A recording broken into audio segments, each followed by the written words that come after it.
right, so today we are going to show you how to use the Rebuilder. I'm Jenna, I'm one of the patient care coordinators here. And to use the Rebuilder, we're going to fill the bucket of water with water on each side. You can use warm water. If you prefer to use cold water, that's fine too. So Dr. Alex is going to stick her feet into the water. So we want it just above your ankle, or just within this area is good. If it doesn't quite reach that, that's okay too. First, we are going to put a little bit of the electrolyte solution into the water. So this helps get a current going through the water. We're just going to put 1 teaspoon in here on each side. If you're using a spray bottle, it's about 4 squirts in each side. And then this is the Rebuilder. So these are the pads. They can either float in the top of the water or go into the water. So you'll put 1 on each side.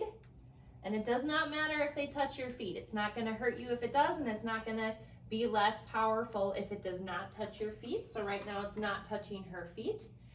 I would typically hand this to her.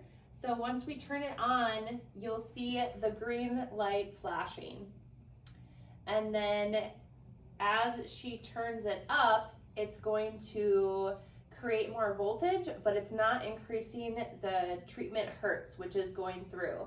So the treatment is always going to be the same no matter how much you turn this up.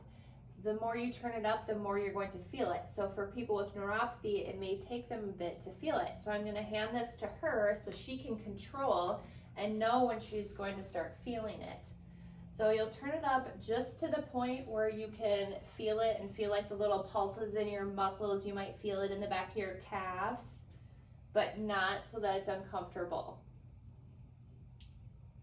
Can you feel it? I can. All right, awesome. So right now it's sending this wavelength up one leg, over her low back, down the other leg, and it will keep going, and then it will switch back and forth. So what that's doing is that's reprogramming how her nerves are functioning. So it's making them basically remember how to function at a healthy level. So this is how it helps your nerves heal, and I hope that helps.